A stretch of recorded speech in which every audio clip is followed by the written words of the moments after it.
Hey, welcome to the show. My name is Tim Davis. I'm a former football coach, which means I now have a podcast. Rocketboost Coaching. Let's go.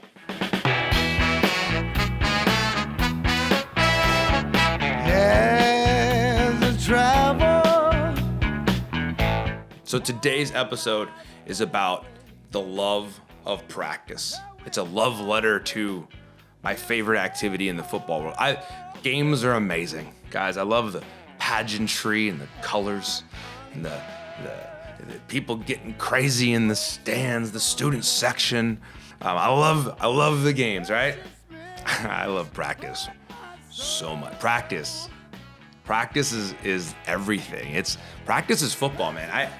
I know growing up, practice was like this man test of how many Oklahomas you could run. And going to, it was a wild thing. But as I've grown up and had the fortune of coaching with amazing people and had great teachers teach me, I have fallen in love head over heels to practice. And so today, let's dive into practice. Disclaimer, the same disclaimer I give every show. All the answers are not here.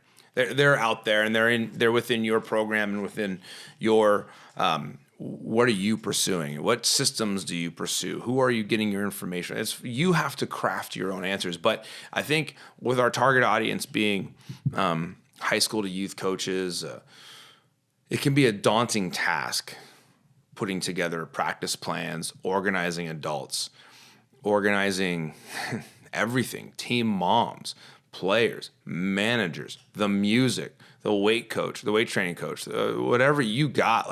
You have so much on your mind that if you're putting together a really great experience, there's a lot out there. So our goal today is to at least introduce some of the things that help make practice run really, really well and help you craft an experience. And I kind of want to go back really quick on this.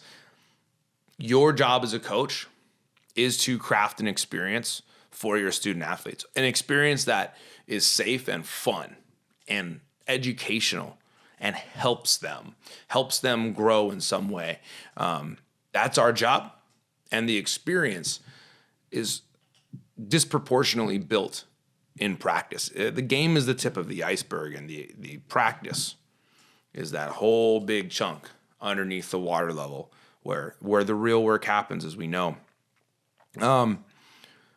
It's been said, a mentor of mine actually once told me, the best lesson plans in American education belong to high school football coaches. Think about this. Most programs are going to have some form of organization, or should, that's based on 5-ish minute blocks, some type of blocks of time for roughly 2 hours. Those blocks of time teach through movement. They teach through visuals. They teach through auditory cues. Those blocks of time they are expert teachers communicating to a group of other teachers, because there's a lot of teachers teaching one thing on a football field. We call them coaches.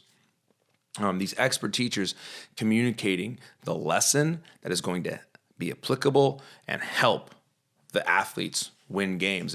And so, yes, coaches, we need to teach competitiveness and we need to teach what it takes to win. But what it takes to win is a crafted experience. You can control much more of the experience as a football coach than you can control any win or loss.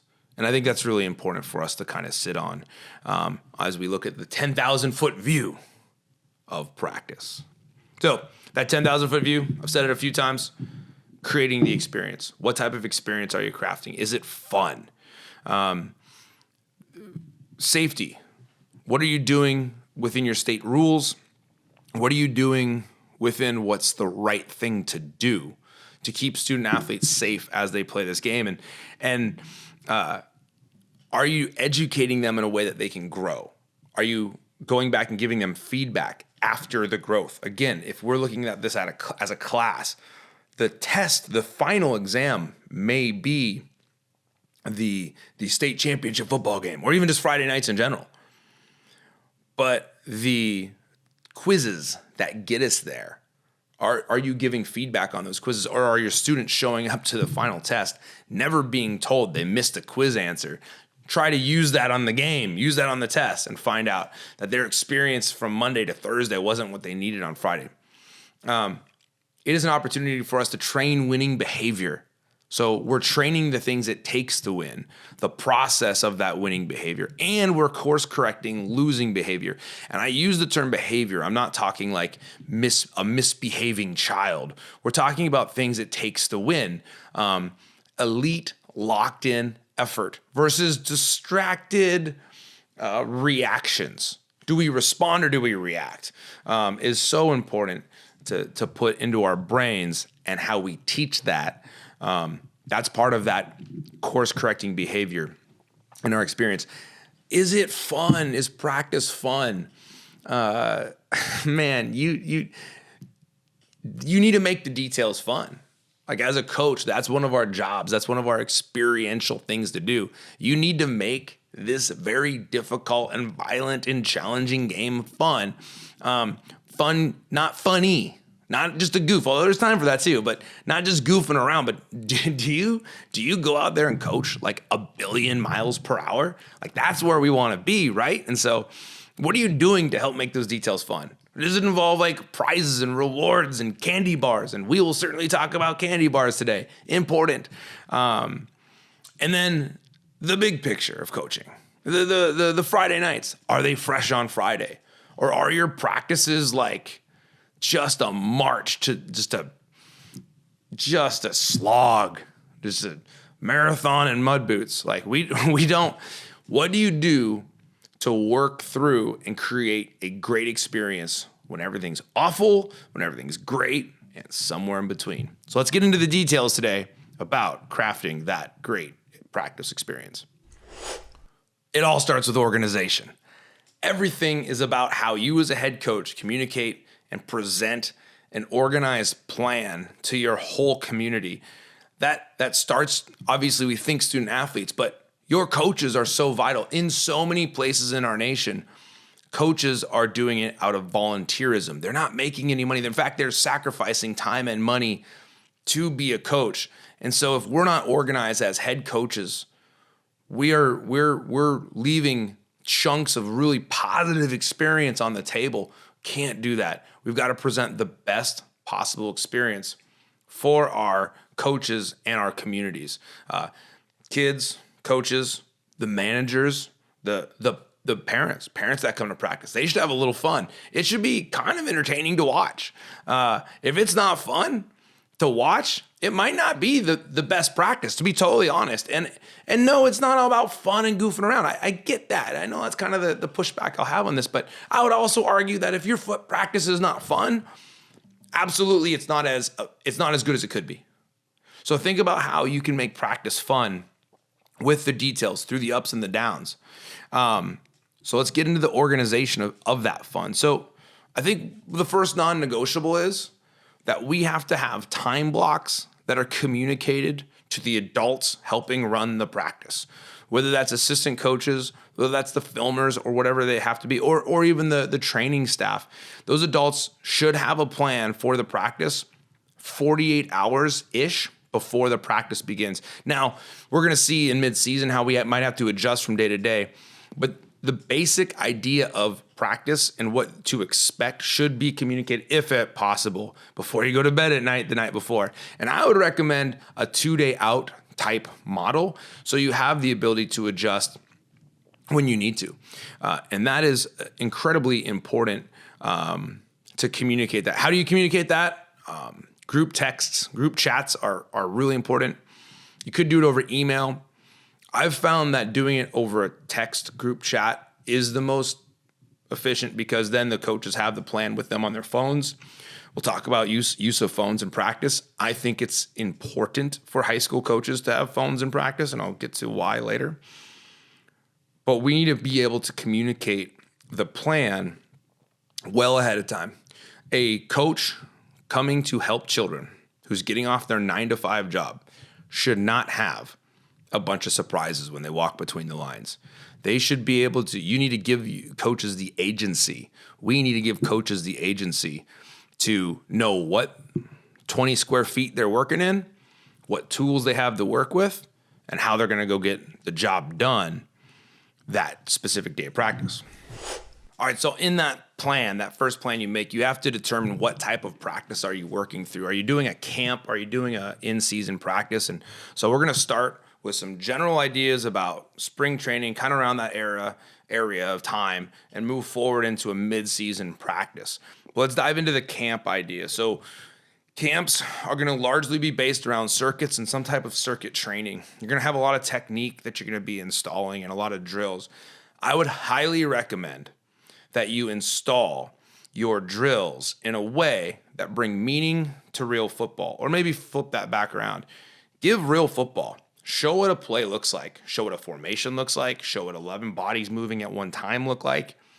And then start to break down and install the details into that. I think that meaning is important. We'll put a link to the show notes below in this TED Talk, but there's a TED Talk on meaning being how we put something in our brains. And what happened was they showed these chess experts this game. Like they showed like a chess game from like 1950, some like Bobby Fischer stuff. And they were like, here's a game, a famous game. And they let them look at it for 5 seconds. And they said, recreate that game. And they put all the pieces right where they were, right in that, just like looking at that board for like 5 seconds, like halfway through that game. They took a bunch of like lay people off the street and they said, hey, do that same thing. Look at this game and recreate it. Boom. And they got like, I don't know, like 50% of the pieces right, something like that.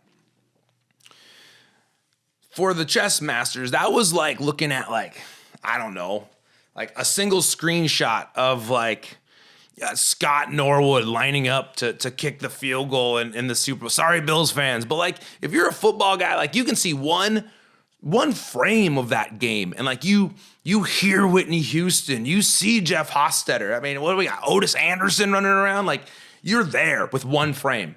Like you can recreate that thing in your mind if you're a millennial coach in a formative time of their life.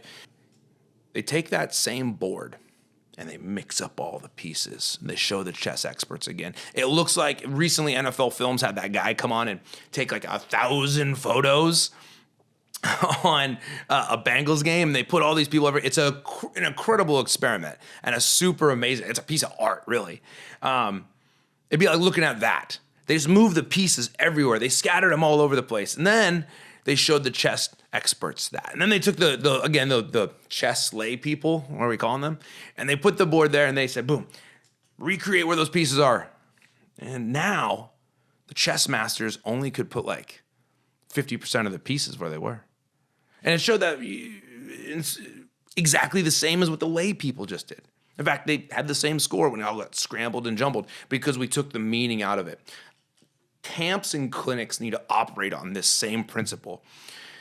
You can teach skills and drills and technique, and we will get into that and why that's important and why I'm absolutely obsessed with the details. But the details have to be hung on something that means something. So maybe you start practice off lining up in your 2x2 spread and you're just throwing fast screens. Maybe practice is you line up in your wing T formation and we're just going to run one play and see who can organize themselves in that formation and run that one play. And the details will completely be wrong. And they might run the wrong way. It might be awful. It probably should be awful, to be totally honest. Because then you start, and then you say, okay, let's back up. This is the steps for a pulling guard on trap. This is how we start a play. This is where we go. This is the path we take as an inside receiver blocking for a fast screen to the number one. You break those details down, but you have to hang it on something. You have to connect it with something. And so I really encourage camp, start off with some type of scheme. First play, just line up in a formation. So you can just run from the sideline, get lined up, and get back. What a great way to start camp. Good warm-up, lots of fun. I think camps should also have testing stations, physical testing stations that are really training events too. So max speed sprints, max velocity sprints, those things can be really important. If you can measure them in some way, races, something like that. So there's training involved. I think you need games then to finish and win your practice. So you've got these time blocks. Remember, non-negotiable, got to be in time blocks. Non-negotiable, practice has to show minute by minute where people are, where the adults are, where the kids are. If you're not showing up to practice with that communicated 24 hours prior, you are showing up for an absolute failure and a big old mess. We don't want that. That's a bad experience for all involved. You got to put a little games at the end. So I think it's called Philly ball. It's where it's kind of like ultimate frisbee, where you're throwing the ball and you can keep throwing the ball forward, passes, and it's like, yeah, somewhere between ultimate frisbee and football. It's a phenomenal game. Check it out. Maybe I'll put links to the rules or something below. But it's a blast. And that's a great game to end a camp with. Or maybe it's just a little contest, a tug of war or something. But I think that at camp, spring training, all that, I think you got to end it with a game, a competitive game. Because one of the things that we need to install and practice from spring training is the ability to know how to compete and respond to both victory and success. Victory and loss, failure, if you will. Because the hardest thing to do is get better after a win, whether that's a win of a game or a rep. So what are we doing to coach up technique when the result was positive, but the way you got there wasn't? And it's not going to help you for Friday. You got to have that ability to do so. You start doing that through little games in camp. There's tons of stuff online. Go look, go find something. Good stuff. All right, so now we are into some type of actual spring training. We've installed stuff. I think one of the things before you get on the field, you got to fight tooth and nail to get your team in a uniform. Now, I want to be real clear what a uniform could be. It might be everyone wears a white t-shirt or a black t-shirt or a team shirt. Depending on your school and your finances, who knows how much you have access to. So I'd highly recommend fighting tooth and nail to get them looking the same. Sort of. We want to still allow players to have their own individuality. I think that's super important. And what makes football special is there's a bunch of different type of people coming in and talking this crazy wild game. We might believe a billion things about the universe and politics and money and science, blah, but get them in uniform. Get everybody looking more or less the same. Same shirt, maybe shorts, maybe practice jersey, whatever you got, get them looking somewhat the same. In those early seasons, you come out, you're also using games. We just talked about wrapping up a camp using a game. I think using games for warm-ups is wonderful. And it could be something as simple as line tag. I love line tag. Gets you moving on a line and force you to sink your hips and go, boom. Do games. Any type of competitive game. Practice should start at rock, paper, scissors. Anything. You've got to start practice off with a game or some type of competition. Okay, especially in spring training where you're not necessarily banging hats right off the top. What is the game you choose to start the intention of practice off with is vital. The organization of our summer practices should probably be, in my opinion, you're really preparing. Our goal is that when the kids go into that first week of practice, official state regulated practice, they should kind of know the big picture meaning. They should know the formations. They should know the plays. And that should be the focus on starting to get our details in and even start looking at challenges our opponents will present to us and how we can improve our own game. So that if that's the end goal, then we need to spend time with the physical preparation as well as the football side of the house. So for an example schedule, this might be what we do. We're going to spend on Mondays, it's going to be a weight room day. We're going to be in the weight room. We're going to do yoga for restoratives. We're going to do some testing, some mile per hour tests, some bench. If you don't have the ability to do mile per hour tests, I highly recommend you invest. I think that's as important as a weight room type object. You need to be able to test how fast kids are going for so many reasons. So I think the mile per hour system, so whatever system you're going to use, is one of the most important tools you have And you got to utilize that thing. I think Monday's the best day to do it.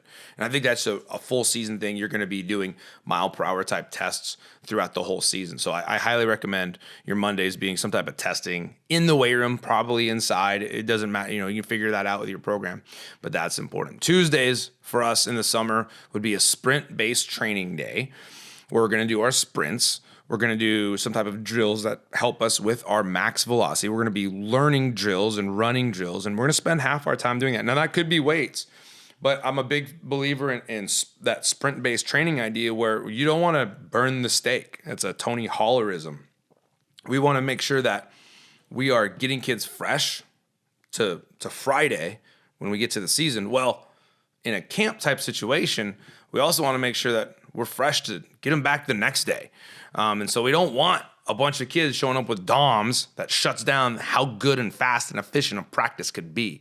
So be careful about that in the weight room and in your training stuff. On Tuesdays, then, we sprint-based training, and then we do our offensive install stuff. And again, I love the details, but this is where you really are building the meaning first. Why do you need to know how to run a fast screen a certain way? Why do you need to know how to run a fade a certain way?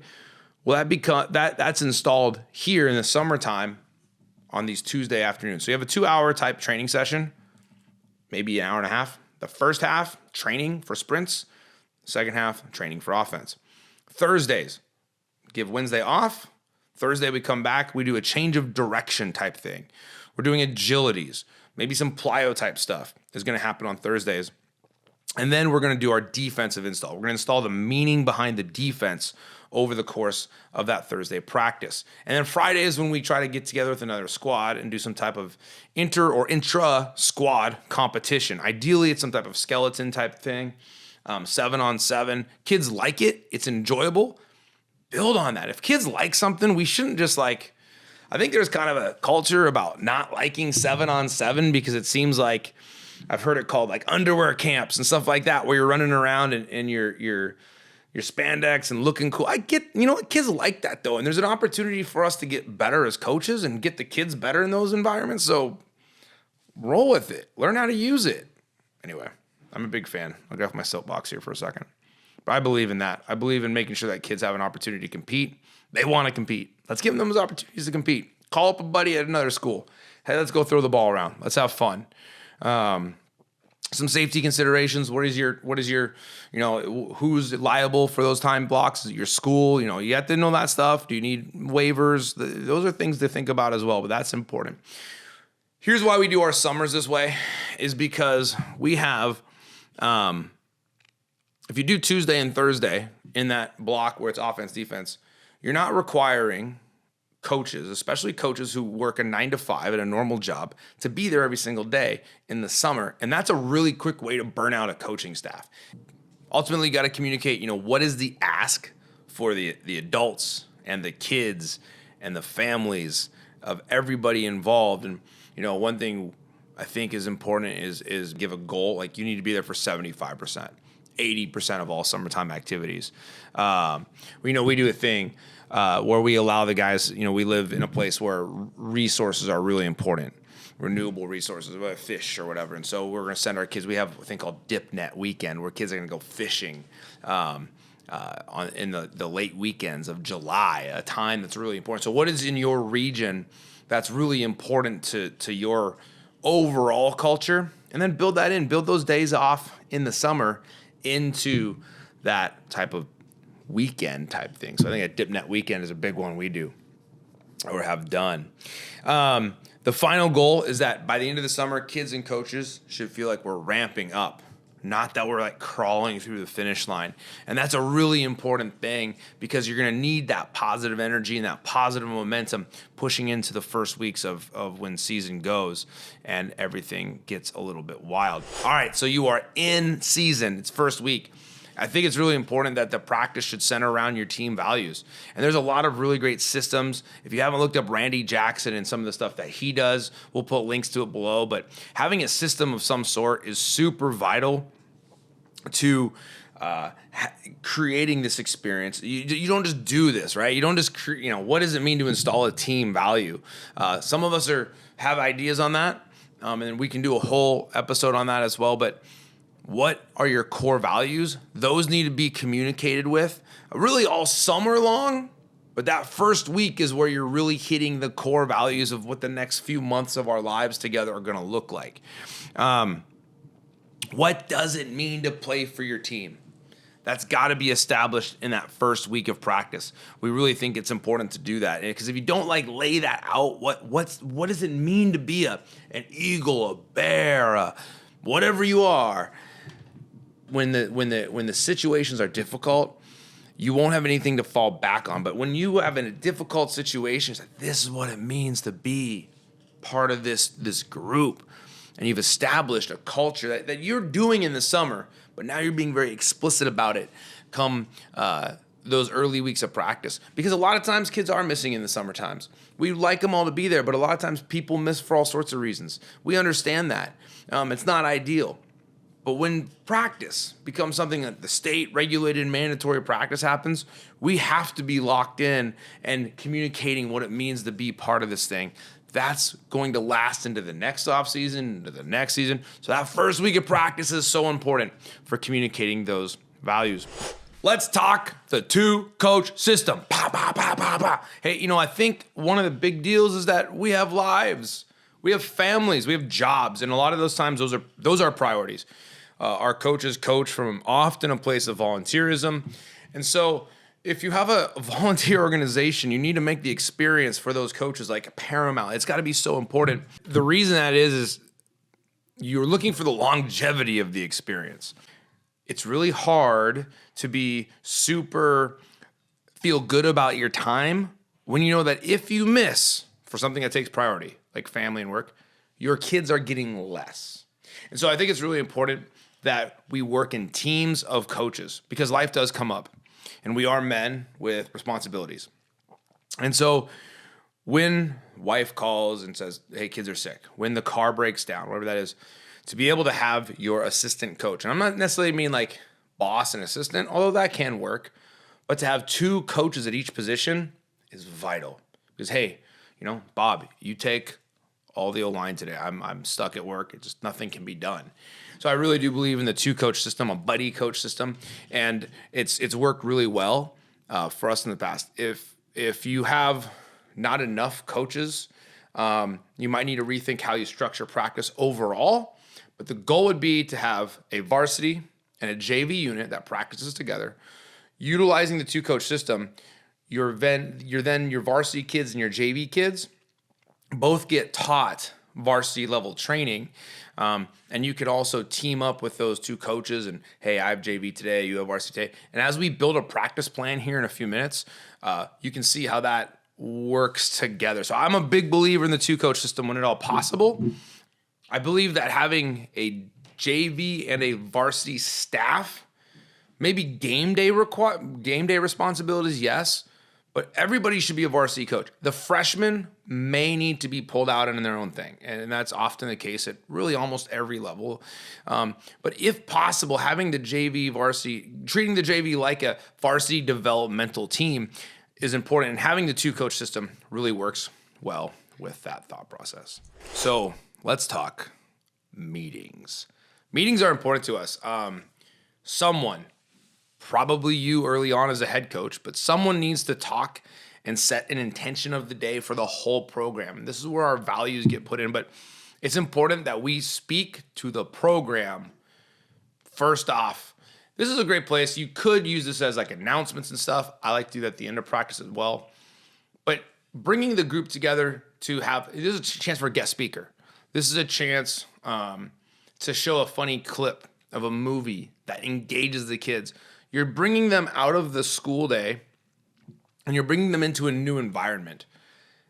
It probably should be done with more than just let's go out on the field. And so meetings are super vital, but meetings can also be really screw up the flow of the day if not done right. So we have a few ground rules. I have a few ground rules I believe in on these meetings. First of all, I think the start of a meeting needs to have something funny or catching. It's storytelling, right? You got to have the hook. Use humor here. Have fun with this. Do something goofy, but you got to have that hook to start off practice. and think of creative ways to do that. One year, felt like maybe the team was a little too focused on the name on the back of the jersey and not the name on the front. So I went and got a set of pads and shoulder pads, I put everything on backwards. My pants were on backwards. My jersey was on backwards.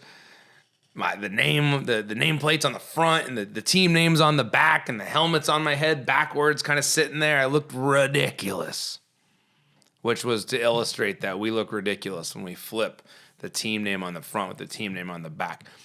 Just one example of a way to start off practice, if you're willing to look hilarious in spandex. A meeting then should be that big corporate meeting, no more than 10 minutes. No more than 10 minutes. Knock that thing out, 10 minutes, and get them going. Off to the people that really matter, the position coaches. And position coaches, meetings, you as a head coach need to really coach your coaches on how to deliver a solid meeting. Everything from tech to organization to how you go about doing things. You have to be the master teacher in the room, the expert of teaching in the room. So here are some ground rules for meetings. Don't run a meeting ever that lasts more than 20 minutes. And 20 minutes is the top. If you absolutely you need a break then at 20 minutes. So 20 minutes, on to the next thing. If showing film, pick 1 to 3 things to fix in a meeting. I think you pick 1 a day. I think if you're starting this with the first official day of practice, and you pick 1 thing to fix on film or to focus on, and you do that every day, you're catching all the things you need to fix. I think if there's 10 things wrong with a kid, he's going to get 0 things fixed if you tell 10 things wrong with the technique. Bring 1 thing. Hey, this is your stance. These are your hands. Show them in film. I think you really have to focus on the 1 thing in film. How do you engage in meetings is super important. Are you using virtual reality? Are you using, which is available for free, Go Army Edge, amazing tool. I'd recommend highly using that. We'll do a whole episode on all the fancy tools you can use in practice. That needs to happen for sure. So when that comes out, check that out. But everything from Kahoots, if you know what that is, like online, like almost like Quiz Bowl championship type stuff on that. Handouts, paper handouts, using checkers, using magnets, using paper tests. Those are all really important things used in engagement. I think when you enter the room for a meeting, you have to have a way that you enter the room. There's a seating chart. Do you sit older, younger? Same positions work together. Opposite positions. You have cornerbacks and receivers. If you happen to be that way. Can you put people together in groups in the meeting time? Maybe people that are not necessarily their friends, maybe especially not their friends. Can you make your meetings competitive? Bring some pizza, bring some candy bars. If you win the test, if you win the Kahoot, you win the challenge, you win the VR thing, can you make it so that they win something in the meeting? It's just good teaching. 20 minutes of direct instruction done in a bunch of different ways. Show them, make them move through it, let them hear it, make them compete. Super important that meetings should be competitive. A bag of mini candy bars from Costco can go a long way. Points. People love points. You win 10 points. What do the points mean? I don't know. Maybe there's something that you give for the points later on, but people love points. So give points in your meetings. So meetings, they really form this. Now, don't let more than 20 minutes of meetings go at one sitting. Maybe you need both sides of the ball, so maybe you need 15, break, 15. However meetings need to be done, you should have a meeting every single day working on something if you really care about the details you're about to go install in our first practice of the season. All right, let's get into it. We're now in practice.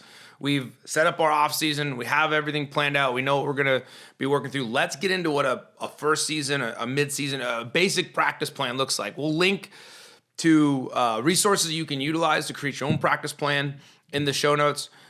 But we're also going to go over here right now some tips and tricks of using Google Sheets. You can certainly use Excel or any program to craft your own practice plan that serves you and your program's needs. So Monday, for us, we're gonna base our whole example week we're gonna create right now off a Friday night game coming off of a Friday night game. You in season will need to make adjustments if you play a Saturday or a Thursday game. You'll need to make adjustments to this. And that Sunday day off becomes important if you have a Saturday game, and there's considerations to make. But for all things being equal, we're going to go Friday to Friday and work through that. So let's dive in. So up at top, we usually put like the team that we're coaching for, something like that, just to have your standard stuff. On your practice plan, you should have your team's your coaching philosophy at the top of the plan, the thing that can't be forgotten. And this should not change. This should be the thing that goes from start to finish on the year. And so we have person, student, player. That's our philosophy. It's my philosophy. I believe that we ultimately are in that order, coaching the personhood first, then the student, then the player, in that order. And so I put that at the top of the practice plan just to make sure everybody's clear on that. You have the day, the date to be very clear, what gear they're doing. Is it uppers? Is it shells? Is it full gear? Who you're playing, or the wrong color. You have how many contact minutes do you have in the day, and how many contact minutes do you have allotted for the week? Some states regulate this. Our state was 60 minutes a week with no more than 2 consecutive contact days. So we keep track of all that in a practice plan. That could be a legal document if there's ever any type of issues. So we highly recommend making sure you document exactly how much contact time you have over the course of the week. You have your overall breakdown of time. Now, this changes for a good example, depending on what the time of day it is. Do you have an athletic period? What type of program you are as far as level and age? Having this detailed is important. We would let school get out, and then we go into a lift in a study hall. And then from lift study hall is kind of the first thing we do to bring them back in. Then we would go into that program meeting. And that's that one we talked about, bring everybody together. And that follows after the study hall. Then we have our position group meetings. And then captain's time is on the field before we get on the field. So we couldn't get on the field till 6 p.m. Because of other things going on. So we had to have late practices this last season. Captain's time, 5:55. That's the time for captains to talk to the team, help them check in. There should be some type of check-in ritual getting onto the field that starts the on-field portion of practice. We did that at 6. We checked in on a little talisman that's posted on our field as a letter. Come touch it. That says, I'm here now. Whatever the check-in ritual you have doesn't matter, but there needs to be a check-in ritual to say that we're now no longer in meetings. We're now no longer in weight room. We are out here we're making it happen. Let's get going. Coaches should have assignments. However the balls get to the field.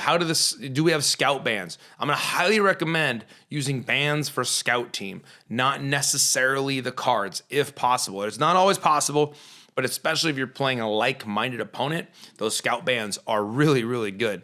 I'm a big bands guy. I like them. They're a little slower. They're a little messier sometimes.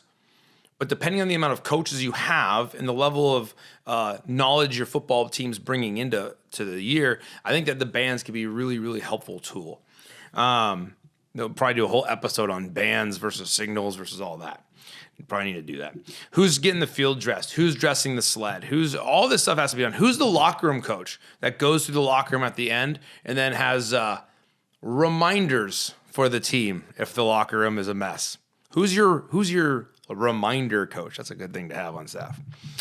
Also in the practice plan, we take a look at the whole week at a glance. You can see that Monday we're going to compete. Tuesday, compete. That's our code word for getting physical. Let's go.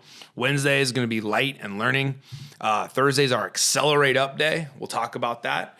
And then Friday's game day with a Saturday off in this example plan.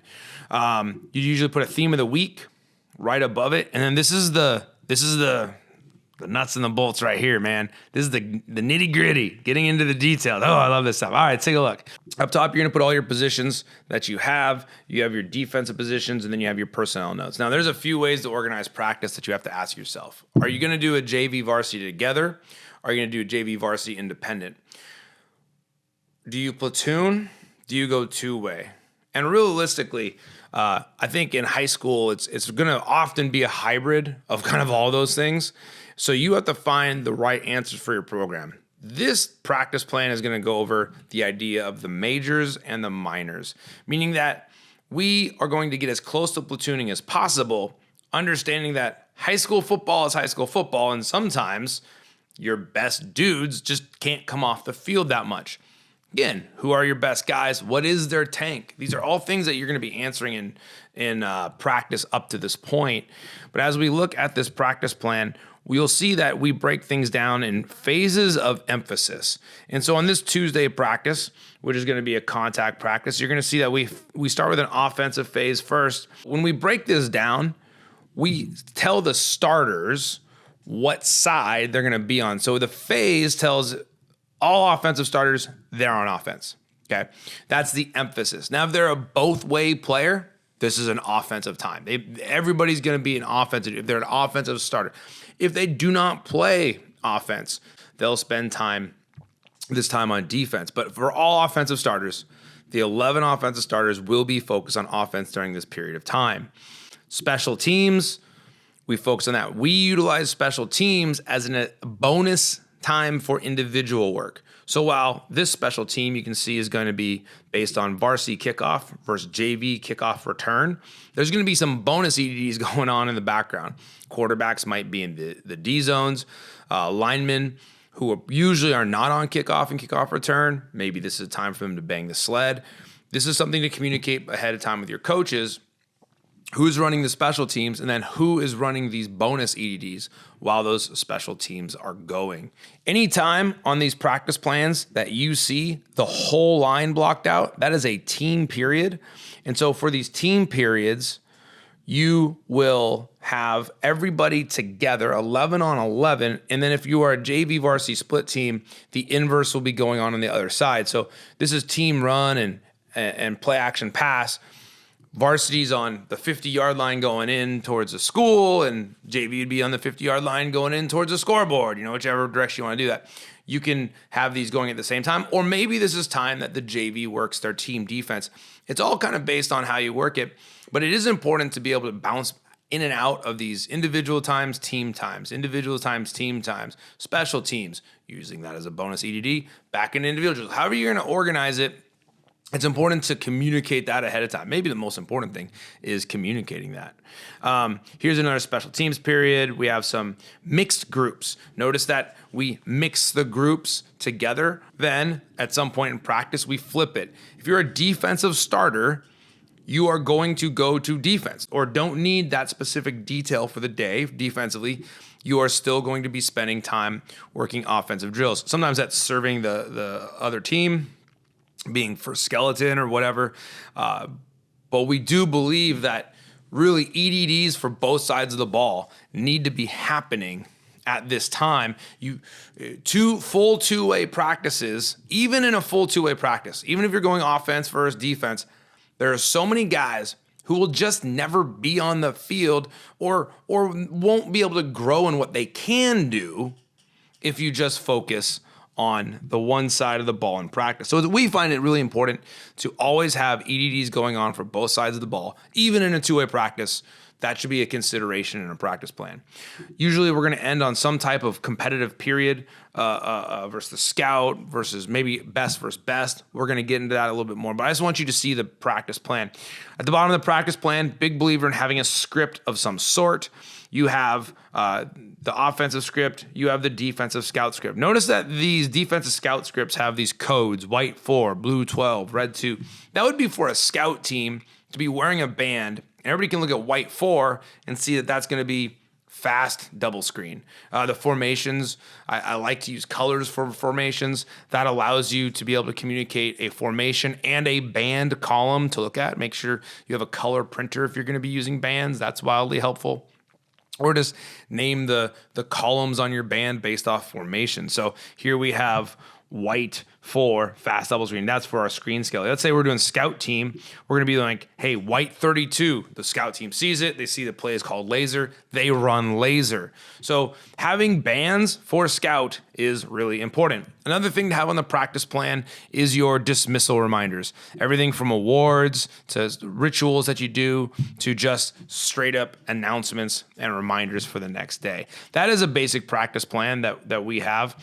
Again, if you're listening to this, I highly encourage you guys to go into the show notes and download these or check it out on YouTube as well. For the video side, very important. Don't be the coach that says, I'm not the tech guy. That's not an excuse to not know basics of Google Sheets or Excel. These are important tools for organizations. So if you're like, it doesn't cut it. That's not acceptable if you're trying to communicate and create a great experience to the coaches and respect their time and respect the efforts of the kids. So let's get into what a Monday looks like on a Friday to Friday game week. Let's dive into the practice plan. Let's look at each block, talk out some ideas on drills that can be helpful to you and your group. I believe that you have to say what you're competing for at the beginning of the day. I think competition's got to be, I think you need extrinsic rewards. I really do believe in who's not going to fight for some pizza, right? So let's go and let's get $20 and put together pizza pie for somebody. Somehow is going to win this pizza. How are you going to do it? I don't know. That's up to you and your program, but you got to win something. I think there's got to be extrinsic rewards on the table. If nothing else, it's a tangible talisman of victory that you get your hands on. So I'm a big believer in that. Compete. So when we warm up, I hate warm-ups. I hate warming up. I hate it. It's a waste of time. When you only have an hour and a half, maybe 2 hours on field with guys, because you want to keep them fresh for Friday. What an important thought process that is, fresh for Friday. We talked about it earlier. It's really, really vital that we get that done. Your warm-up should be based in meaning. There should be meaning in your warm-ups. Meaning, if you're a receiver, you should be catching the ball in warm-ups. If you're a quarterback, you should be throwing the ball. If you're a running back, you should be running the ball. If you're an O-lineman, you should be pushing somebody. So your warm-up should denote that. This is an offensive emphasis going off the top in the first block. You do not need to start offensive emphasis. Maybe Monday's offensive emphasis, Tuesday's D. Doesn't matter how you do it, but if you're going to do this hybrid of mostly platooning, if you can, and if you're not platooning at all, it's fine. It can be just your offensive period. But again, you need to be working the EDDs for the guys that just are going to be largely one-way players. That's why that two-coach system is so vital. So let's look at the practice plan for the offense. The quarterbacks are going to warm up with perfect drill. We'll make a whole video on perfect drill at some point. Perfect drill, it's not so much that you're an expert at perfect drill right now to understand this practice plan, because many of you run different systems or want to run different systems. But for us, perfect drill is an opportunity for a receiver to work through every single one of his perfect details of route running, of stemming, of catching the ball, of getting vertical as soon as you catch the ball. A term we use is welkering the ball. That all happens in perfect drill. The quarterback will then verbalize the play that he's going to run. Hey, we're running sprint, right, curl, wheel, okay? So the quarterback's going to maybe start his perfect drill. He's going to roll out, and he's going to say out loud, he's going to be like, wheel, curl, run. What he's going to verbalize this. I believe that verbalizing in warm-up is important. We'll do like a quarterback mesh read type thing. If you're an under center team, you need to work your handoffs. If you're doing veer type stuff, you're doing your veer stuff. If you're an RPO team, you're doing RPO. If you're going to do those things, it better be part of your warm-up. It better be part of your whole structure. We love the idea of a best of 5 startup with competition. Should usually be us versus us. Can we go stop them on 4th and 5? Can we go get 5 yards? First play, offense or defense wins. Determinant. Boom. It's the best of 5. First team to 3 wins that thing. And it might be the pizza that they're getting. Who knows what it is for you guys. But you need to keep score on that best of 5 period, starting off with competition. As soon as the body is as safely warmed up as it can be, like I said, I don't like warm-ups. If they're just for warming the body up, they have to be introducing football skills too. So if we've lifted, if we've done all this today, if we've gone through our ritual, if we have done our offensive warm-ups, defense, on the other side of the warm-ups, they're going to be working some type of tackle circuit, some type of tracking. We're gonna jump on the call here in a few minutes with Coach Joshua Garcia, who's going to break down some thoughts on installing defense and teaching tackling. And so we'll save a little bit of that for him. Then special teams. Here's crucial for special teams. While special teams is going, we start with varsity punt versus JV punt return. It's crucial you have the guys that aren't on that still working EDDs. This is not a rest period per se. It can be definitely a teaching period for those EDDs.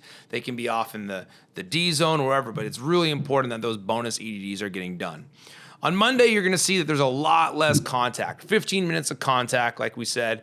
We don't want to be banging hats a whole bunch on Monday. We're coming off potentially a tough Friday game, maybe a tough Saturday game. So we want to make sure that we are working through things like routes on air, things like getting the quarterback timing down with receivers. Maybe you're a choice route team where you're going to be working a choice period in there. These are the things you work that. Blitz and front intros for the running backs and the H's in the O-line.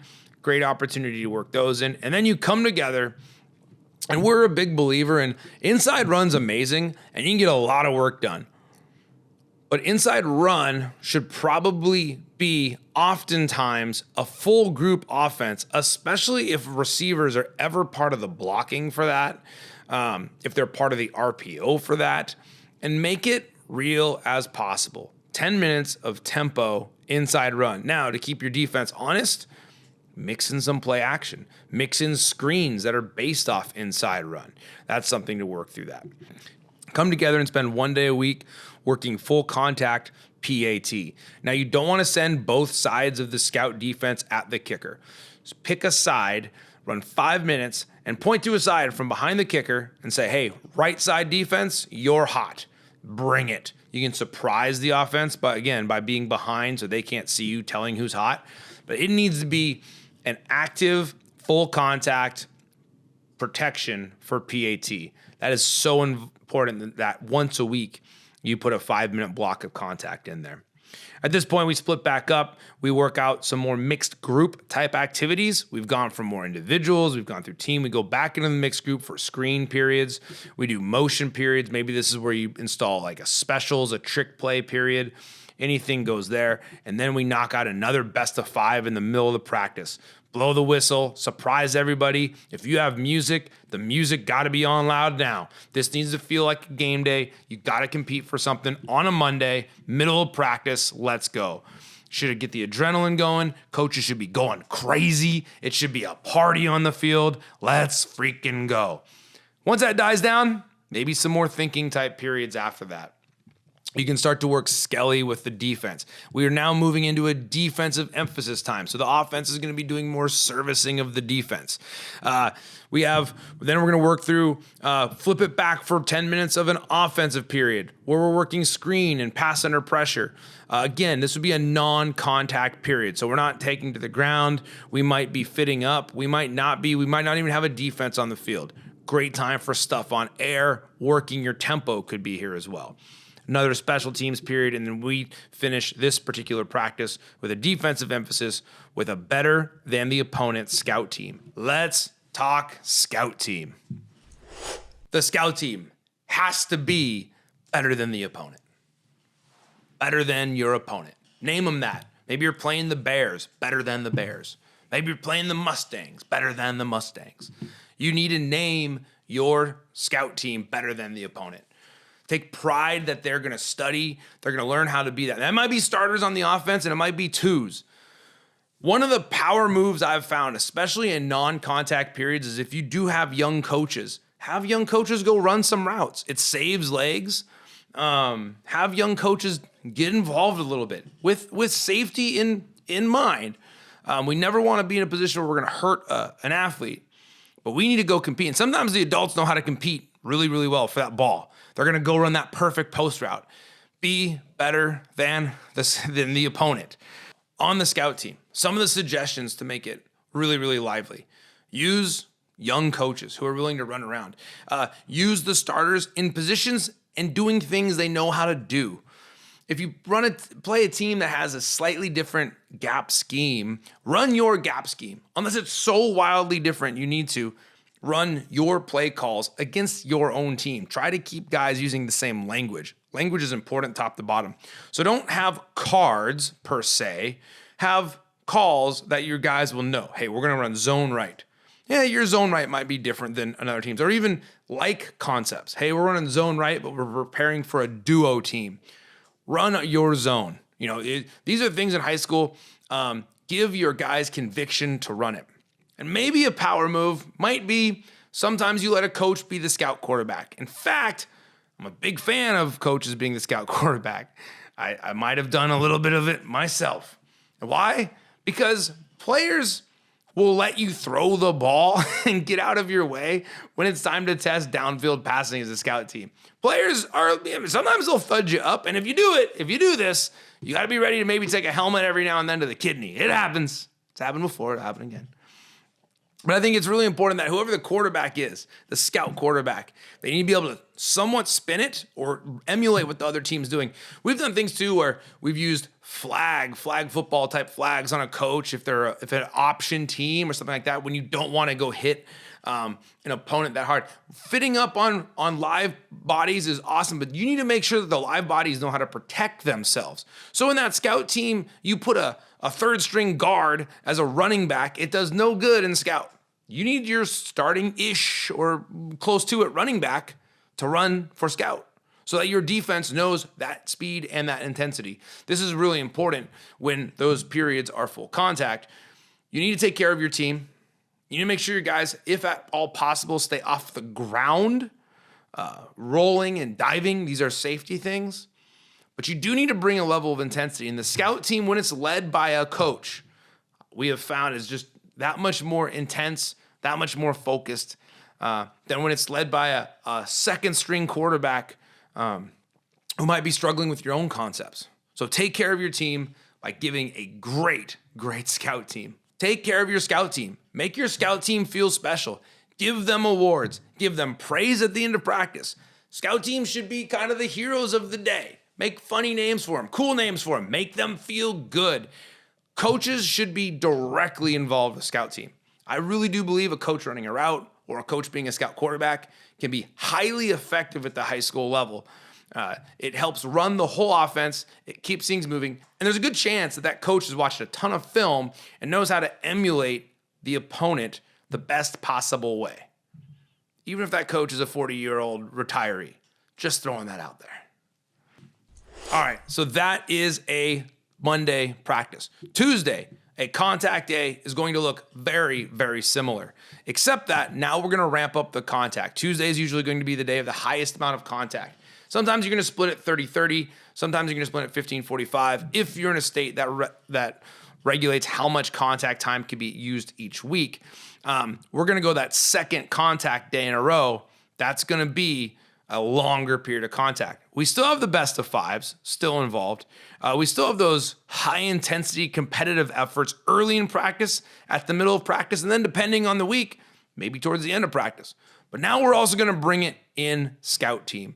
The team tempo time, the blitz pickup, the pass under pressure, the inside run with the full team involved in inside run. All those things are going to be times where we use contact time. We have to really make sure that the economics of practice allow us to invest the contact time into something that gives us a return, not a diminishing return, not just mindless banging of hats, making sure that when we are tackling and when we're pursuing and we're competing and hitting, it is doing an instructional experience for the player and the coach. One last note on all this. To really do this right, everything's got to be filmed. You got to film practice. So vital, that practice. In fact, maybe the biggest note on here is to film. And here's the crazy thing. We don't have a million filmers running around. Most high school programs don't. But every coach has a 4K phone camera in their pocket and can connect it directly to Huddle. Make sure that you're filming in huddle. If you film in huddle, that coach can upload, and by the time you get back to the practice locker room, get back to the locker room after practice, that film is uploaded for players and coaches to start breaking down, getting ready for the next day's meeting. And that next day's meeting starts off, like we talked about, working to fix one thing. So you can find the one thing pretty fast. You don't need to comb through hours of film. Find the one thing that you think you saw in practice, correct it on film, and get them going. That keeps practice moving. You should never stop with practice. The practice should never die down and get slow. We'll get to that here in our final thoughts. So that's Monday and Tuesday. Let's dive into a Wednesday thought process. USA Track and other institutions, they really talk about having the rest day, like 2 days out from competition. So we're really big believers in like Monday, Tuesday, go hard. Wednesday's a day where you're going to watch a bunch of film. You're going to lift. You're going to do some breathing, some yoga, some restoratives. You're going to do a ton of learning, tests, all that. Fix all the Monday and Tuesday stuff you can. Again, only a couple things at a time through the course of a season. But that's where Wednesday is really that evaluative day. It's a great opportunity to do things like guest speakers, team activities, go bowling, have fun, enjoy each other's company on those Wednesdays. Make Wednesday a breath of fresh air after beating each other up for like 2 days straight. Thursday then should be similar to one of those days with no contact. And it should be much shorter, an hour 15, an hour 20 on the field. At least the physical side, you should be moving fast, but on a very limited pitch count. 90 minutes long at the most, and maybe even less than that if possible. I do believe that, it's a non-contact period. You're going to maybe mix in a ton of special teams at surprise times. You're in the middle of a warm-up. Blow the whistle. It's time to go to PAT. Get everybody moving. Again, kind of crazy, kind of fast. Have it simulate some of it and prep them for what's going to happen the following night for the game. Talk about the bus ride. Talk about the locker room. Talk about walking to halftime. Talk about what you're going to eat at halftime. Prepare them for all of the game things on that fast and furious ramp up day, often on a Thursday. It's not a walk through the day before. It is a speed through and accelerate into game day following the day off on Wednesday. So we've talked it out. We spent a lot of that time on offense, thinking about offensive practice plans. Let's talk about how defense, especially the physicality, can be taught and instructed and still keep us fresh for Friday in a tough practice week. And there's one guy I know, a man that I've worked with for over 2 decades. His name's Joshua Garcia. The dude is a teacher. He's a student of the game. He's a student of life. Dude's kind of a genius if you get talking to him. He's going to use some vocab here in this upcoming segment that I had to look up. Coach Garcia, talk to us about defense. So we have Joshua Garcia on the line, defensive coordinator for a lot of years, a whole bunch of accolades, all that stuff. We're diving into tackling. And what we want to do is, on the show, we've already discussed how we're designing a practice plan, how we're putting that all together. And now we got to figure out maybe the most important part of the game for defense and for safety and the experience of the kids, and that's getting dudes on the ground if you're on defense. So, Coach Garcia, you're with a brand new team. You've never seen them before. This is hypothetical. You've never worked with them before. It's some type of camp type setting. What are we doing to get dudes on the ground? Well, I'm going to go back to something you said a little bit ago about it being like the most important part of football. And I'm not going to disagree with that, but I mean, it's the thing that ends the play. But when you talk about the amount of time spent in a play, the tackle is like the smallest percentage of what occurs. There's, you're getting off your stance, defeating a block, pursuit, then the tackle just ends it. And so I think thinking of it that way, the thing that I would start with, and I mean, we're not going to talk about like stance and start and block defeat. Those are their own skill sets. But for tackling, the thing I think that starts it, the most important part is the leverage pursuit. You and I have talked about before that, sometimes just having the correct leverage kind of makes the tackle irrelevant because you're going to probably get them down one way or another, even if you do it in a technically unsound way. You're going to run them into teammates. You're going to run them into the sideline, or you're just going to run into them, you know? So I think with even with, little kids, I'd start with pursuit drills that teach the correct leverage, which is, the number one key in, heads free tackling too, is attacking with the correct leverage and never changing up your leverage, never cross facing the player, which is when your head gets put at risk. No, so what I'm hearing you say is really it's getting your body in position to make the tackle is really where we got to start the tackle from. Exactly. And that includes both the running portion, the chasing portion, but then as well as the striking portion, creating muscle memory for not just your left to right leverage, but your up down leverage too. What height do you strike at? And so I would go from pursuit drills where we're touching hips to the next step I would do would be to go, okay, now we've chased. Now let's talk about the contact. And from there, I think we would start with from the knee tackling, or from and I'm not a big believer in get down on all fours and start from there, but definitely from the knees and taking that first step with the knee coming up to learn which knee am I bringing up, which shoulder am I striking with, where are my hands going, and then most important, where is my head? Now, and that's great. That's a great fundamental. But how many times in a game do you get that exact tackle? What percentage of tackling is that shoulder strike to the thigh? So many others are just, I'm chasing a guy from some weird angle or another. So then the next thing I would do after teaching that, where to strike, that's the point where I think the tackle wheels become so invaluable, or something similar, because what you can do there is you can create weird angles. It's not just about the straight. You can create, okay, you're chasing him from this way, you're chasing him from that way. Now you're following those things that we've taught already, which is have the proper leverage, be coming from the correct side, or the side you're on, determine how am I going to strike him? Which shoulder am I going to strike him with? And then, hey, where's my pad height? Where's my strike point? But now I'm doing it with a target that is creating different angles. I think the last component, and this isn't something I'd necessarily introduce in the first day or the first week. Those are the kind of the three ways I would look at those first building blocks with the kids. But that final element is, or penultimate element, because I think there's one other, but it's players don't run in straight lines either.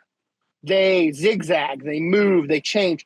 So what can you do, with the tackle wheel, for example, that changes that? Whether it's I'm pursuing a body this way and then the tackle wheel is thrown back this way, how do I, control my momentum, or be in control of my momentum to then strike in the right spot?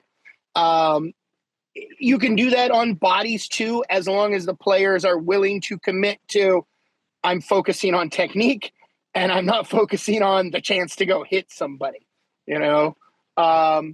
which I'm going to say, 2/3 of the players get. There's always some that just want to either, it's an opportunity to hit somebody, so I'm going to do it 130%, or the opposite. I don't like doing this, or it's not real, so I'm not going to do it. I'm going to do it at 30%. And usually your superstars kind of fall into both of those extremes, right? They're not in that middle group that's okay, I'm going to do this in a controlled way. So when we were kids or millennials or whatever in general, football practice was largely run, balance, hit, 15-yard head starts, Oklahomas, just some medieval stuff, right? I started playing football in Texas, so I can guarantee you we did not call them Oklahoma. We called them eye openers. So eye openers, there you go. Yeah, I remember going to Wyoming, moving to Wyoming. They're like, okay, we're going to do Oklahomas now. And I was like, we're going to practice losing? What is Sorry, Sooner fans out there. and a Cornhusker fan. But it was all physicality. It was almost like this man test. This we're always gonna go out and risk to see how hard we can hit for a week. And maybe it wasn't that experience for everybody, but I think a lot of us had that experience in youth football and high school football. And so one of the things that a lot of times if you've never coached before or don't studied a whole lot, you're going to coach the way you were coached. And so if you're bringing that experience in, that's your experience of coaching. So for a lot of us, it's learning new.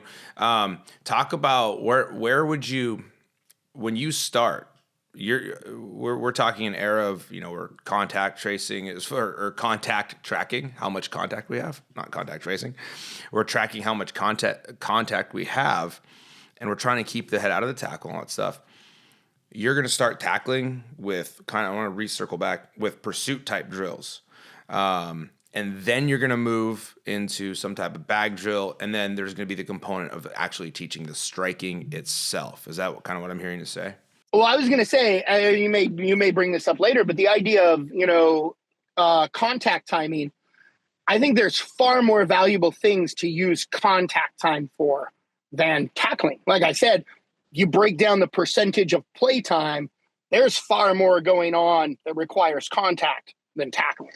And you and I are kind of both firm believers in, that mixed group time being the most intense contact period. I'm not going to waste 5 minutes of our 30 minutes that we get today on something that I can replicate in a safe manner.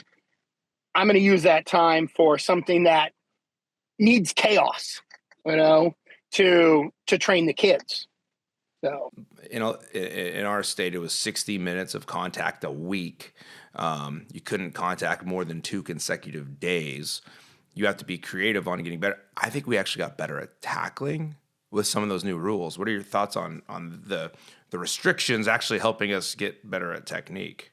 Pursuit drills, I think prior to that, or at least in my experience, I can't speak to, there are way better football minds than mine, out there figuring out how to run a defensive practice. But what I found is that my pursuit drills before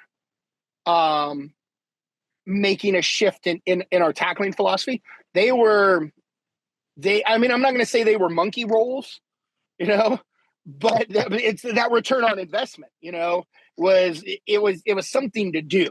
It was something that you were supposed to do. But, the 11-on-1 chasing a guy to the sideline, rabbit drills, things like that. The return on investment on those sort of things, I think, is very, very, very low, And so I think that as we changed how we had to do tackling, we became more adept at understanding pursuit philosophy, pursuit angles, how to break that down into position-specific pursuit, and to create more realistic pursuit situations.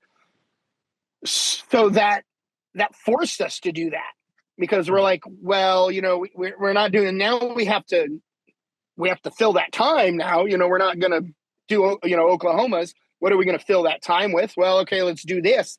And then you watch it for a couple of days and you go, this is not, it's never, you feel like an artist sometimes as a coach. You come up with this drill and you try to put it into reality. And then you feel like Picasso because, and you want to cut off your ear because this didn't look like the thing I had in my brain. When I was sitting there at 2 a.m. going, what drills can I do tomorrow? That wasn't it, and, you can get angry. Oh, you coaches are idiots. You didn't know how, I told you how to run the drill. The drill didn't work. Or the kids, they're just stupid. They don't get football. Yeah. Or, B or option C. Oh, that was me. I didn't do a good job explaining it. I need to go down and break that into smaller parts to teach. Talk about that. I want to hear more about, because you're one coach, and let's assume that this hypothetical program that we're helping put it together has a defensive staff 4 or 5, something in those neighborhood. It's a normal high school-ish range. how are you communicating with your coaches what needs to be done? Well, I mean, communicating with coaches is just teaching a different group of people. It's teaching adults. And so I think the first thing you have to go is, it doesn't matter how I learn the lesson best. It's how they're going to learn the lesson best. And I mean, maybe you know your coaches really well, so you know them. Hey, I know that you're going to need to hear this way, and I know you're going to need to see this way, and you are going to need to walk through this to get it. But if you don't know them, you have to build that all in so it's there for everybody. Like whichever way they're going to learn it, you do it. So it's in our day and age, video. It's you're going to be able to. I can't tell you how many hours I spent Googling for tackling drill, pursuit drill, turnover drill, and trying to add finer and finer Boolean terms until I got exactly what I needed or wanted. And then tending to watch those and go, hey, coach, watch this 2-minute portion of this video. When I talk about the drill, this is what I'm envisioning, Yeah. And you and I at one point had talked about, we never really made this happen in its fullest sense, but to do a clinic for coaches in the sense and to put them in the shoes of the player and to go, I'm going to run you through this drill so that, and that's the kinesthetic learning. You've talked to them about it. You've shown it to them. So they've got audio and visual learning, and then let's get out and kinetically do it with the feedback,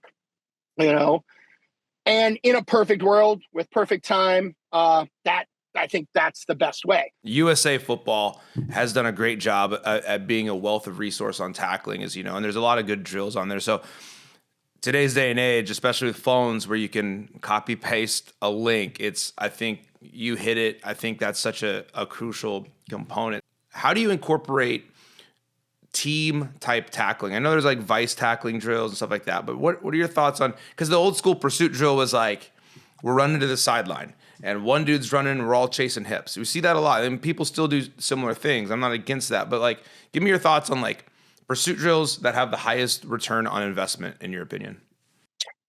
I think there's two different philosophies there, and actually not two different philosophies, two different approaches, which both are necessary. I think the first is position specific, and actually the both are, but a homogeneous position. This is all D linemen.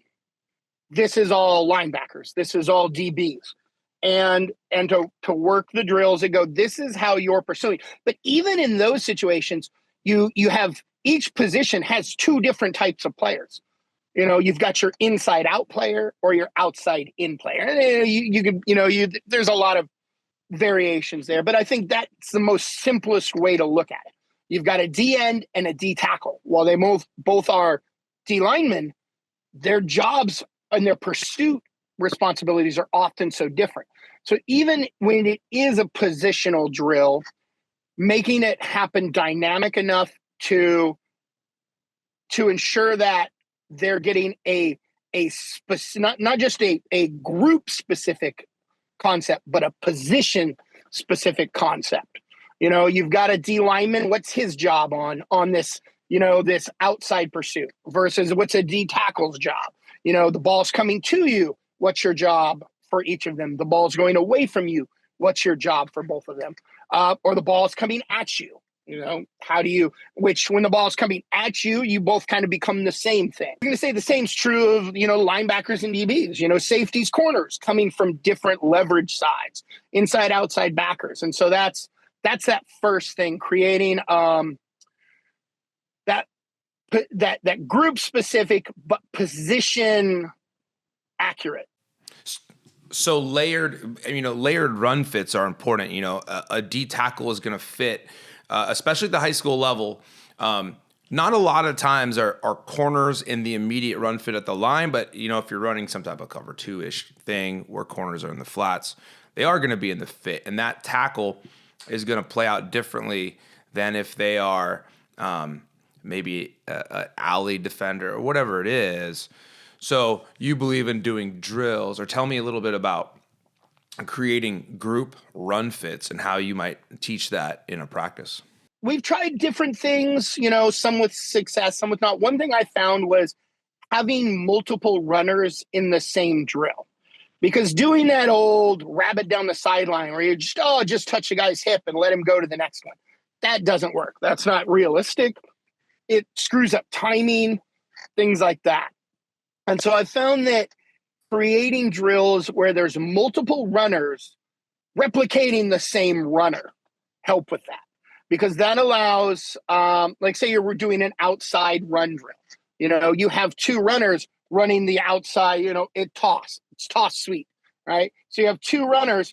The first, runner is going to be the guy that the D line and the backer we're vice tackling on, right? Or the middle backer. Okay, here we go. Now we've got either an outside backer in a corner or a corner and a safety. Now that second runner who is kind of keeping pace with that moves past that tackle point where the first level has attacked him, has turned the corner, is trying to turn the corner, and that's where that next vice comes in, So you do get the timing aspect of it. Like a corner is making a tackle at a different time or setting up somebody else to make a tackle at a different time and space than those other guys.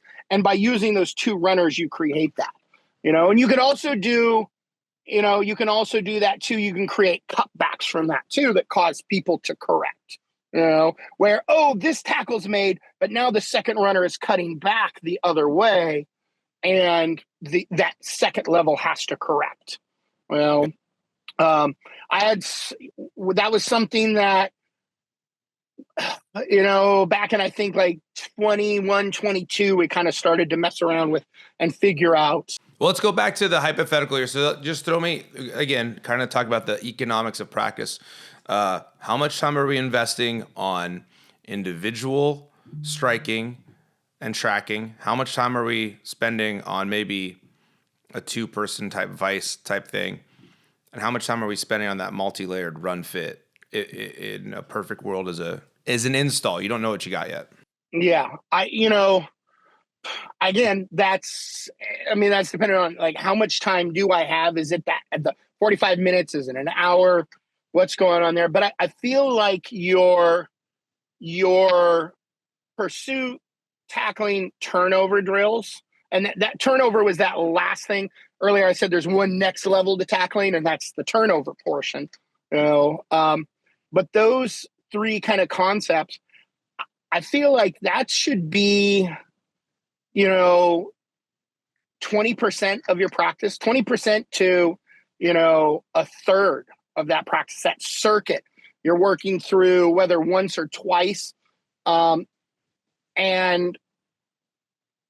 again, during that time, the kids are getting anywhere from like 4 to 6 drills, in 3 to 5 minute chunks, And again, group management's a big thing there. I mean, we've all seen, some years we have 70 DBs and 2 linemen or linebackers or things like that, So group management is a big thing to think about there too as you build your circuits. But I'm going to say, you should do a tackling circuit every day, and that should be a 10 to 15 minute chunk, and then ideally you can then do a pursuit / turnover drill.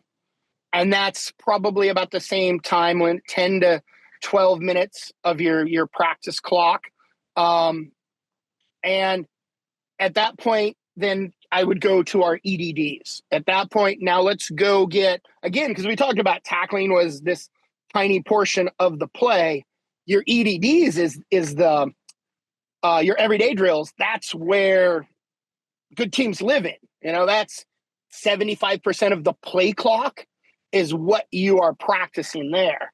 And that should be, I think, the largest chunk of your practice, a good 40% chunk, where you can rep through not only your basics, your stance and start, which those things are usually the same, but then there's different techniques for each position after that point, and hey, corners, this week we're going to run a lot of man. So our focus this week needs to be on man.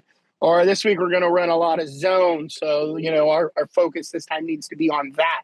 And that's where you can, make like the scheme specific adjustments there. And then that last, I don't know, I think we're left with about a third or so, if I did my math correctly, is mixed groups to full team, and mixed groups being, if you have it designed well, mixed groups being the most important part. 11 on 11 just becomes too chaotic. How would you phrase this? The idea that once a play starts, you can have it all planned out, but then chaos breaks out and you have to adjust. And I think that's what the 11 on 11 is for: alignment. And, well, what happens when stuff doesn't go the way you expected it on the play? The importance of scout team and scout periods, because if you are a high school team, maybe, one of the topics is like platoon versus two-way players versus, I think the answer for many programs is somewhere in between. You have majors in a side of the ball and minors. And I think that sometimes that scout team's not going to deliver you and present the right fit picture that your defense needs. I'm hearing you say how important it is to get block to feet in the EDDs and the techniques to get your body to the point where you can use the drills in an applicable way. But what I want to know a little bit more about is turnover as far as a mentality, because we're talking tackling, but we're talking practice in general. Those turnovers and how you coach the turnover game is crucial. Is that happening more in a group setting? Is that happening in EDD? Where do you want to really emphasize? Because every defensive coordinator is like, we're going to get takeaways, right? Where are you emphasizing that in practice? Is it team, group? What are your thoughts on that? Well, there's two things. There's the mentality, which is something you have to practice. And to practice a mentality, it has to be, or an identity. An identity is who you are. And you can't say, oh, we're a turnover creating defense, and not build that into as many drills as you can, being both, a skill specific, a turnover skill specific, but then also during EDD time and during group time as much as possible. It's always frustrating when the, ball hits the ground during scrimmage and we blow the whistle for safety, but then think about our final game this year. How many times was the ball on the turf and we didn't come up with it, And I'm not saying that happened because we didn't practice live ball on the ground free for all to get it, but in a way that, there is some idea behind that, that is a situation that happens, and so, how do you replicate that safely? I think one thing, and this was not earlier said, and I want to get it, but I think on that, teaching people how to practice is so important. Teaching the kids how to practice, and there's some rules to practice. Don't hit the quarterback, stuff like that. But I think also for us, it was always on the offensive side. If there was a fumble, the play stops.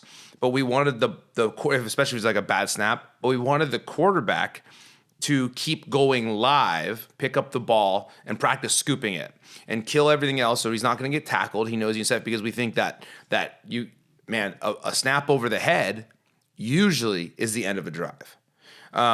If a quarterback can learn to scoop, get outside the pocket, and get the ball downfield out of bounds, or maybe even make a play, that's so vital. But you're totally right.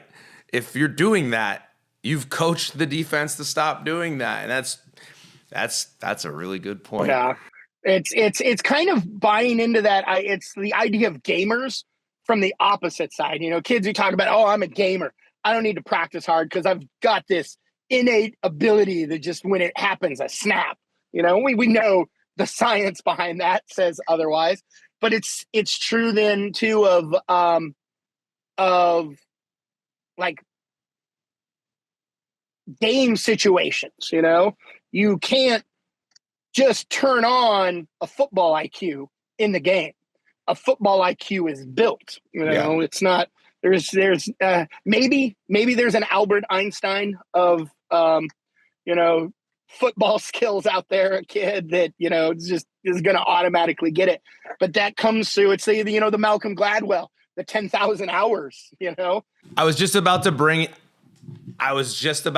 the Malcolm Gladwell because the parts they were talking about the police training, how when they were on the range, they were firing and they were picking up their shells casings, because to pick up the shell casings after a live fire situation took 30 minutes, 45 minutes. They want to get home to their family. So what they were practicing is they would fire, they'd pick up their shell casings and move on.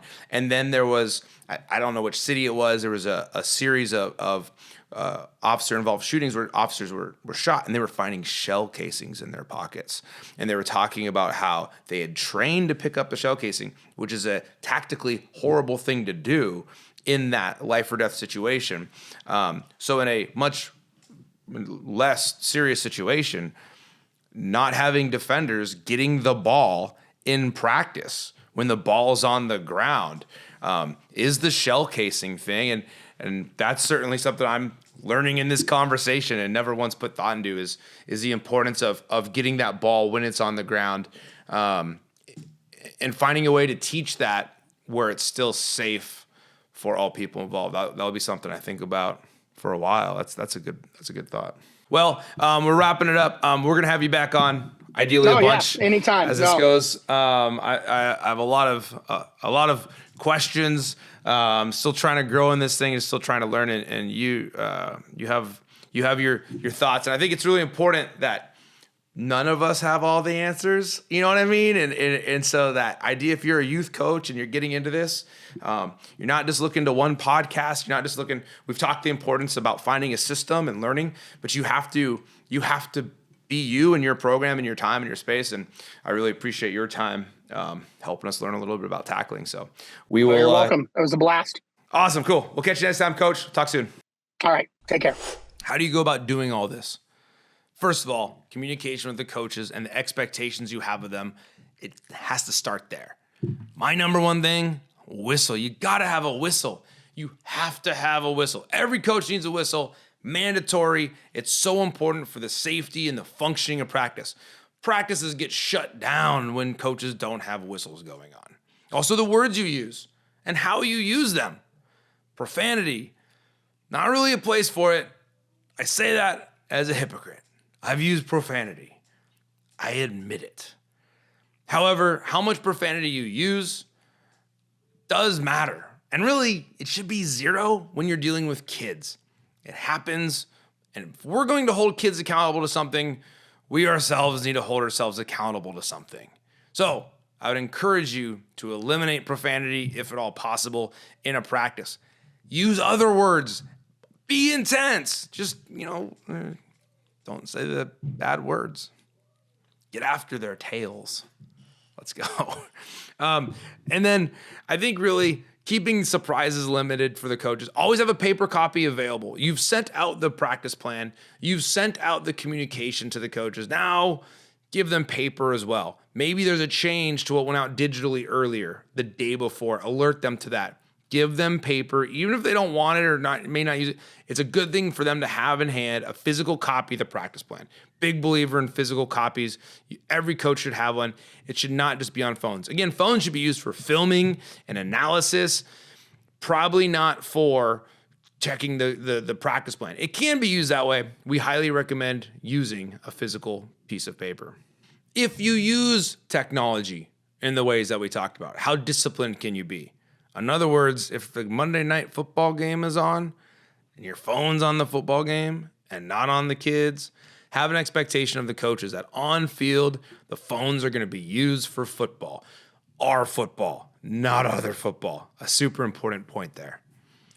Coaches, I highly recommend that you film maybe a quick little 2-minute intro video, a selfie, if you will, video, like a influencer style video to set the tone of the day with your coaching staff. It's another power move you can do that really helps out the group understand what's expected to get done that day in practice. Bottom line to running a great practice is organization and great energy. all done so that the coaches and the players can have this great, wonderful experience that you would want to have as an athlete or an assistant coach. Don't surprise people and don't have capricious expectations. Hold guys accountable to expectations that have been clearly communicated long before you go on the practice field. What about when coaches are wrong or say something wrong on the field? You know, if it's mission critical, it might need to be corrected then. But if it's not mission critical, what you don't want to do is take away and disenfranchise a coach in front of athletes. Pull that coach to the side and be like, hey, I know that's what kind of you were thinking about the run fit or this blocking scheme. I think this, I put the emphasis on yourself. I messed up. I didn't communicate this well enough to you. This is how we need to get it done. Don't have that conversation in front of kids if at all possible. We want to make sure that your assistant coaches feel like kings of their unit. Do not be overbearing in that role. Something I've struggled with many, many times, but I at least know it, I guess. And so I look into the mirror and I ask myself, am I making this adult feel good about the time he's spending here? And if the answer is no, then that's on me. That's not on him. So I really need to make sure that I'm communicating in a way that empowers people and never belittles an adult that have asked work with our kids on the field. Lastly, have fun. Enjoy every minute of it. As a guy that's hanging it up for the time being, I'll tell you what I'm going to miss the most. That hour after practice. You come into the locker room, you talk it all out. Maybe, then you do check the phone and check the scores. You make fun of somebody's team. I don't know, maybe they're a Jets fan or something. You know, enjoy each other. The time on this earth is so short. We've been talking about time and we've been talking about an experience. You yourself as a head coach got to have fun too, and you got to enjoy the people you're with. Don't be too long. Don't be the guy that's there 2 hours after practice. But 30, 45 minutes to decompress, to talk out problems, to talk out successes. Just enjoy each other. I can't express it enough. It's one of the most important things you can do as a head coach. Create a family environment where you enjoy being around each other. I hope this helped in your creation of the practice experience. If you have other ideas or thoughts that we missed, there's a lot more to cover than just in an hour and a half podcast. But if you have a bunch of thoughts and stuff, drop it in the comments. The whole like and subscribe thing, do that too, I guess. That's what podcasters say. So we'll catch you next time on Rocketboost Coaching. Timbo out. Never put my soul